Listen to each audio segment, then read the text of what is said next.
Traditional medicines are often implicated in avoidable diseases and deaths. Orthodox medical practitioners have complained about the influx of these herbal drugs, much to the detriment of Orthodox drugs. But check this out. In 1992, the Food and Drugs Board, now the authority, was established to test and approve a variety of food and medicinal products, including herbal medicines. However, there is no formal integration of these two into the mainstream health sector. And today we want to explore. The Pharmaceutical Council has a big role to play in this. And I guess my first question will be, in a typical pharmacy, you would need a pharmacist. But if you're buying from the open market, traditional medicine, who is that pharmacist?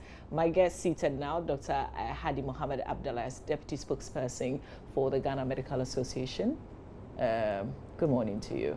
Good morning. If okay. I can make yes, I know that you speak for the specialists at the Kolebu Teaching Hospital. All right, yeah, so I represent the residents at the Ghana College of Physicians Council, and I'm the Secretary General for the Islamic Medical Association of Ghana, which is a member of FEMA. Okay. And currently I'm a resident in neurosurgery at the Kolebu Teaching Hospital. So I'm no longer the spokesperson for the GMA. Doctors. Okay, all right, you're right here. Thank you very much. We also do have in the studio Reverend Jonathan Martey, who's the acting deputy registrar, in charge of operations for the Pharmacy Council. Thank you. Good morning, Rev. My first question to you: yes. when you're faced with the open market where people are buying or selling traditional medicines, who is that registered pharmacist there? Indeed, the law does not allow the sale of medicines in the open as you have described. The law prescribes where medicines should be sold, and any sale outside these defined premises obviously is out of order. That includes traditional medicine? Yes. So whoever patronizes these products is doing it at their own risk. And the reason being that as a patient or a client, you should be able to go back to where you purchased the medicine, so that if there should be any follow-up, if anything issue crops up, you will be attended to by the practitioner. The law requires who qualifies to sell medicines, even traditional medicines. So if you go to the open market, what is the objective evidence that that individual is qualified by training, by experience, by law to offer for sale a traditional medicine or orthodox medicine? So what we see on the open market is part of the lawlessness. Sorry to say, that has become part of our society. I've got lots of follow-ups on what you've just said, but let me go to Dr. Abdallah. There are some frustrations with diagnosing a patient and prescribing medicines, only for them to just go back and buy something else that you didn't prescribe. Tell us about some of the challenges that you face with your practice.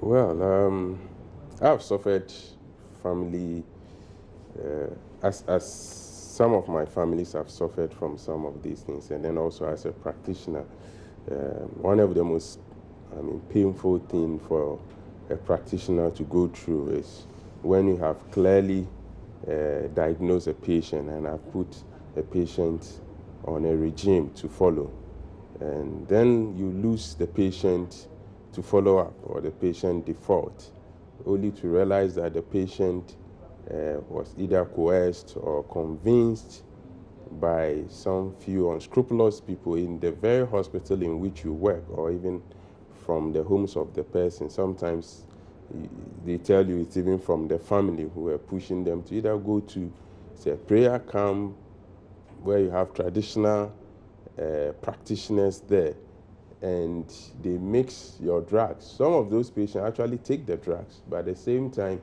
they take these herbs as well.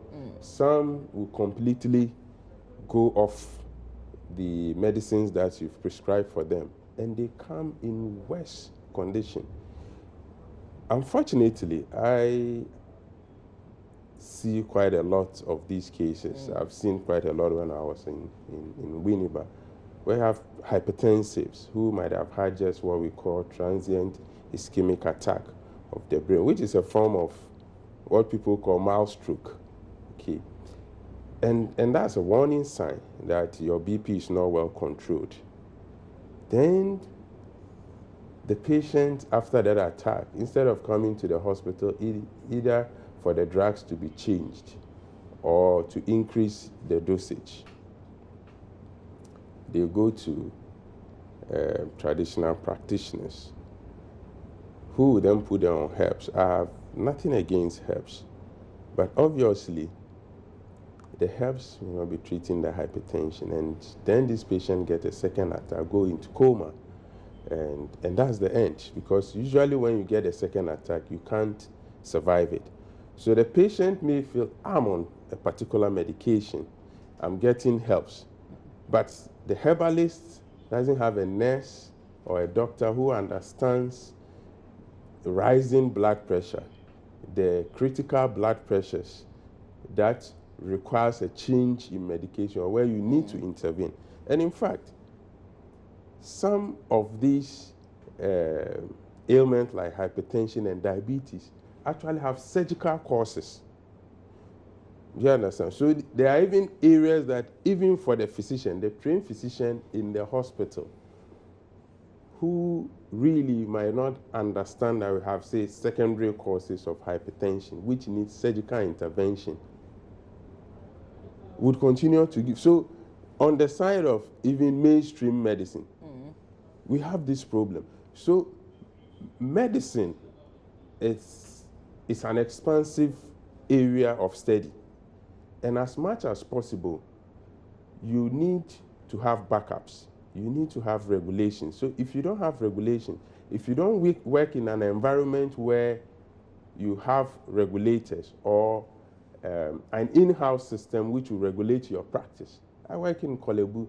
If I do something wrong, we have mechanisms which are well established. It is part of the tradition of medicine. You don't even need the Medical and Dental Council. Let's put the Medical and Dental Council aside. We have traditional medical practices which ensures that your boss will correct you. You can't be suspended, even within the same team that you work. And these are the traditions of the profession. We don't have that happening here. So at the end of it, the person is the king or the queen of the practice. Nobody corrects him, nobody tells him. There are times I'm operating with my boss and I'll tell him that what you are doing is wrong. I think we should do it this way because we are humans. And this is critical, Reverend, what he's saying, because earlier you talked about this illegality that's happening around us and all of us are watching, but they are supposed to be regulators. You sure do play a certain role. What exactly is your role in terms of regulation? Well, the Pharmacy Council is mandated to ensure that practitioners, and in this sense, pharmacists, and what the law defines as pharmaceutical support staff, are adequately trained, are licensed to practice within a set of standards. And like he said, every profession is regulated by standards, professional standards, ethics, what a practitioner should do, should not do, and checks and balances that are part of the regulatory process. So for the Pharmacy Council, our focus is on pharmacists and pharmaceutical support staff. Pharmacy involves the use of medicines. So whether it is orthodox or herbal or traditional,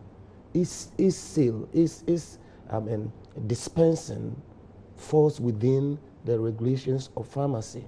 So we are interested and we want to ensure that these products are sold in premises that have been adequately approved and licensed to operate so. And we expect that medicines are not just any commodity of commerce. When I go to a supermarket to buy milk, I don't need any instruction from the person offering the milk for sale.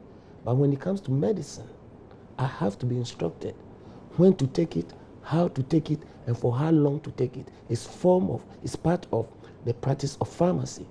And when this is missing, then the patient is not being given the type of pharmaceutical care that the law requires. And that's why I said that if you go to the open market and these professional services are not available, then you are exposing yourself to danger.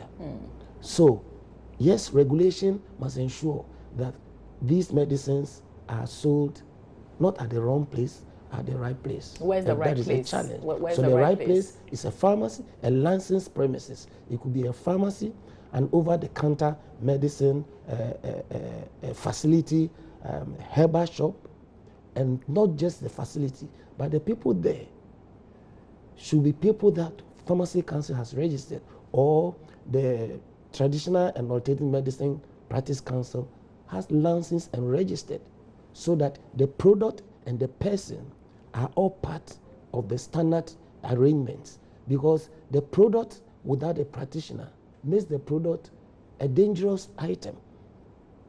In a pharmacy where you're selling pharmaceutical products, can you also alongside sell the herbal medicine in the same facility? Yes, herbal medicines are sold in licensed pharmacies. And there are reasons for selling medicines in approved premises.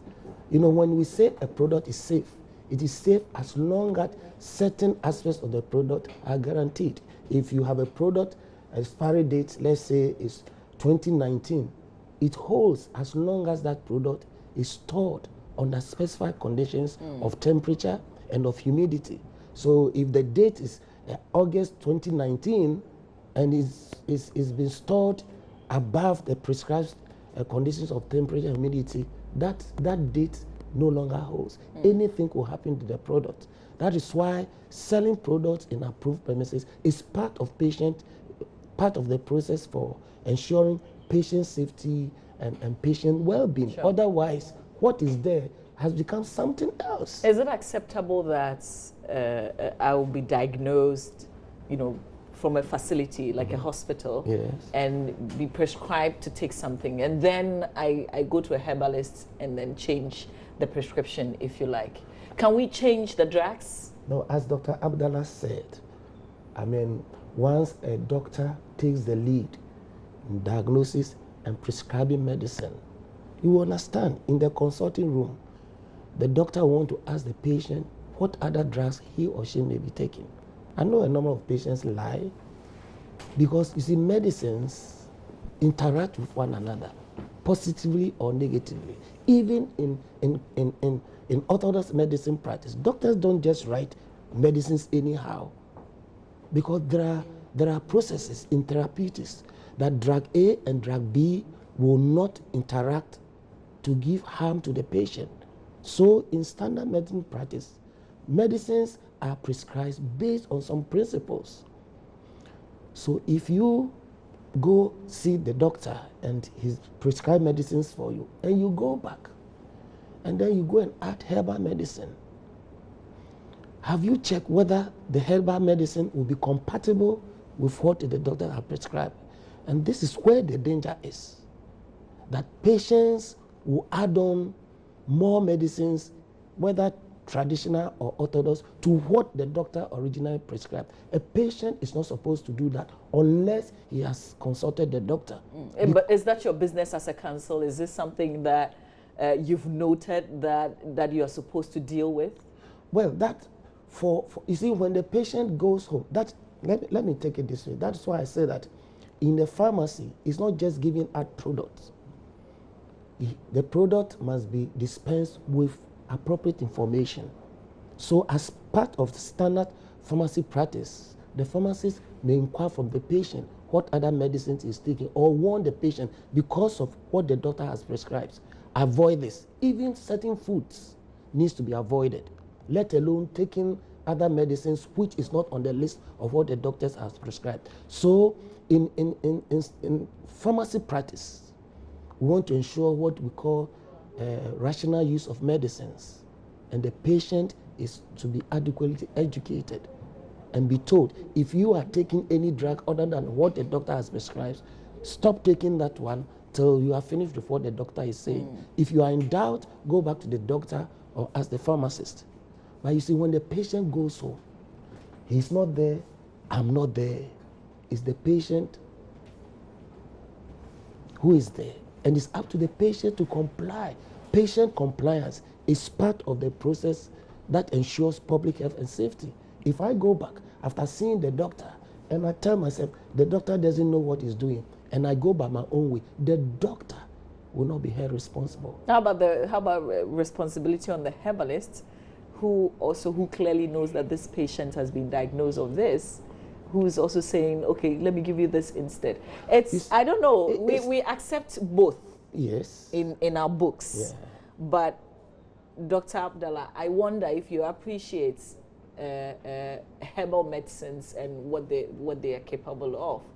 Would you prescribe herbal medicine in your practice, for instance?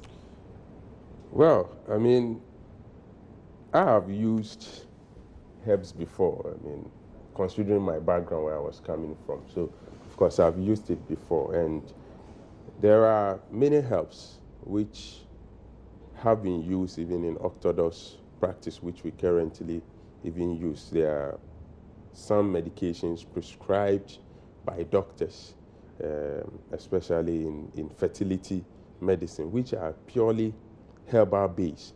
But these are medications which have undergone strict scrutiny. The problem we have in Ghana actually are two prongs. One has to do with the law itself. And I don't know whether you have apprised yourself with the laws, especially the laws regulating these practices. If you take the acts which established the traditional medicine practice in Ghana, which was enacted in 2000, their definition of even herbal medicine is problematic. And unfortunately, it appears this has not come to the attention of many people. In their definition of herbal medicine, they actually says that it is a herbal-based product. But at the same time, the law also allows you to even mix it with inorganic substances, which could be Orthodox medicine. So someone can decide that, okay, I have herbs, they are approved, but I'll add, say, paracetamol, I'll add an antihypertensive. He or she may not necessarily even understand the interactions between these drugs.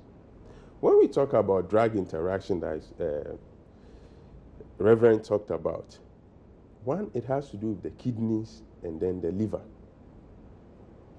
There are certain drugs which are solely metabolized in the liver, and the excretion will take place in the kidney. Now, you need a certain level of functions of your liver and then kidneys to be able to excrete or metabolize these drugs. Now, there are certain drugs which also uses the same enzyme which metabolizes these drugs. So when that happens, it can either potentiate the drug. So maybe you need 1 gram of a medicine for the medicine to be able to function. Now, if you give another drug which stimulates the production of the enzymes responsible for, and the enzymes may cross-link.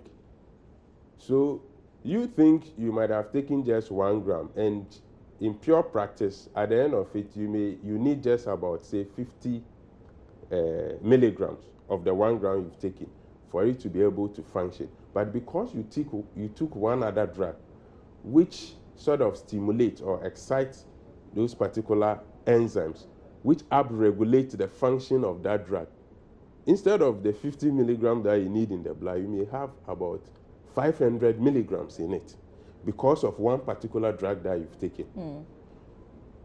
And unfortunately, we have a law backing this particular practice. And this is where I found it quite unfortunate. Really, really unfortunate. Who were the people who were even invited in Parliament to enact this law, to help our Parliament enacting this law? Secondly, if you go through the whole law, there is no opportunity for the public to even seek redress. Which particular law are you referring to? I'm referring to the law regulating the traditional medical practice. Sure. Enacted in 2005-27, and I'm sure the law also regulating pharmacy. They were all passed around the same time.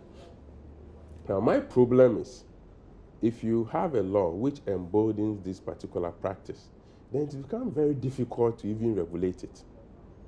And from where I sit and from what I've read, I really will find it very difficult to understand even how the Pharmacy Council can regulate them.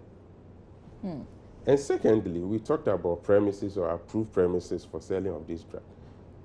The law actually allows them to sell their drugs in vehicles. Reverend, isn't that supposed to be illegal? That's not supposed to be legal, right? And okay, let I don't know. I just wanted to clear that up because you established a certain base. Yes, the law has a definition for premises, which includes a propelled medical device. So, even if the law has made provision for that, the law requires that it must also be regulated for the purposes of distribution of medicines. Now, with what doctor said, you see, I can speak on authority that the FDA will never approve of any herbal medicine that also contains an orthodox medicine that and becomes an adulterated product. If it is a herbal medicine, there should be no synthetic compound that has pharmacological activity in it. And I can tell you for a fact, I've been with the FDA before, and there's no way Food and Drugs Authority will license or register any herbal product that also contains an orthodox product. It is an adulterated product, and they will never. So you disagree? You disagree with what he was? I disagree with him. He's talking about what people have been doing, where behind the scene they can add some orthodox medicines to herbal products. He is referring to a certain law. I don't have that. I'm not privy to that. Can I please go? I'm not privy to that. It's in chapter 42 of that of the law, which states that if you go to that's under interpretation, herbal medicines means any finished label medicinal product that contains as active ingredient area or underground part of plant or other plant material or the combination of them, whether in the crude state or as plant preparation.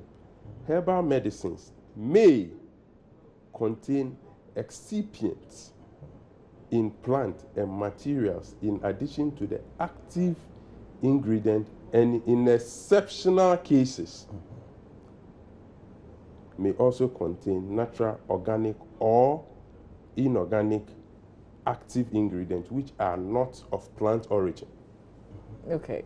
And this is the law. So, Reverend, is this something that He said in exceptional cases. Yes. So what are some of the exceptional cases?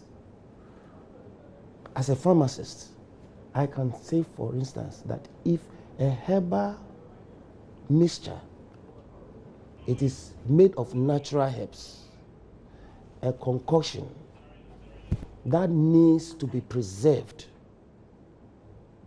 you need to preserve it. So there are preservatives, and those preservatives fall under the category of excipients. And the preservative may be from a natural source or from synthetic source.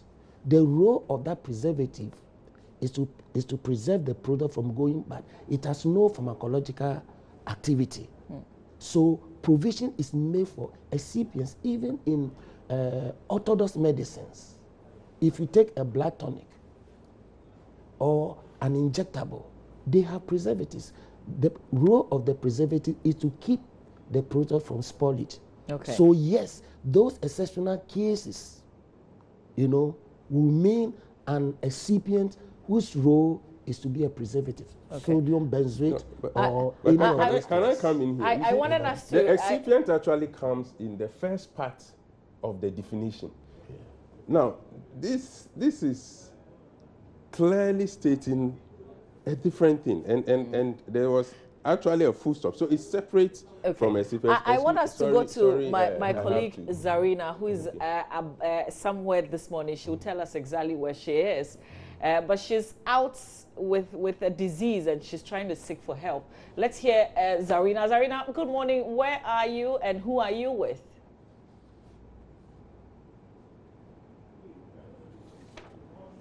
Hello, Zarina? Okay, looks like... Yeah, hi. Zarina, tell me where you are and who you are with.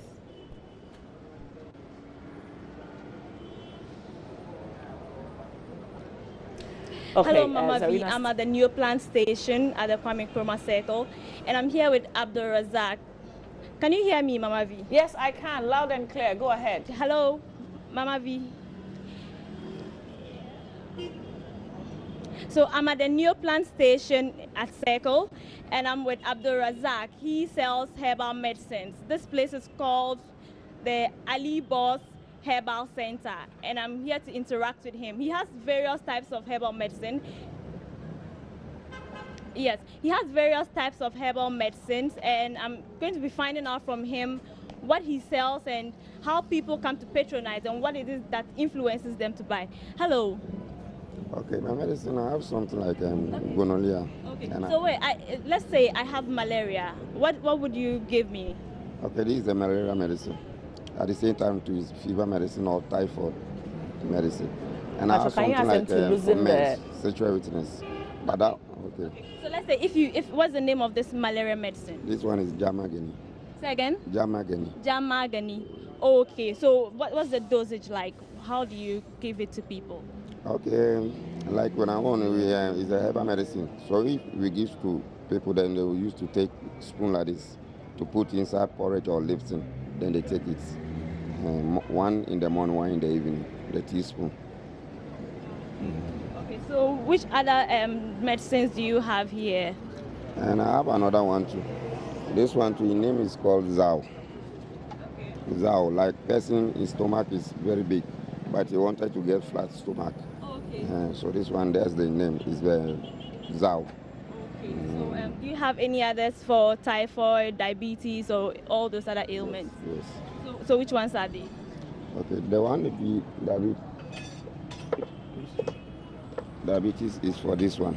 Okay. Even this one, maybe two types we get for the diabetes. This is the one, and this also is the one for diabetes. Okay. So what's it called? The name. This one, the name will be the name in Nigerian name. So this one name I can't bring them now. I forget them small. So where do you get the medicines from? I work with one of my boss. That's the name I give you, Ali Boss. So I begin to bring the medicine to me from Niger. So when people go to the hospital, do they still come here to buy herbal medicine? Oh, many people have come. Many people. Some of you come, say you go treat gonorrhea or infection, you get infection, but you go to the hospital, you not treat it, you not go. But when you come here, if you treat it for him very well.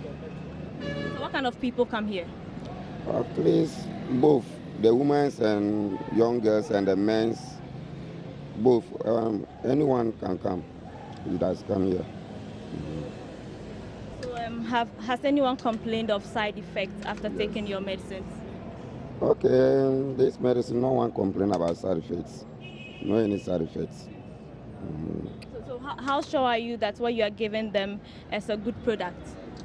Yeah, I'm sure, because the product I've given to people, some of you come tell me that it's good, some of you can say no work for him. It depends everybody. Some of you can, oh, the medicine I can bought is very good. Some of you can, oh, the one you give me no work, then we see, then we change for the person.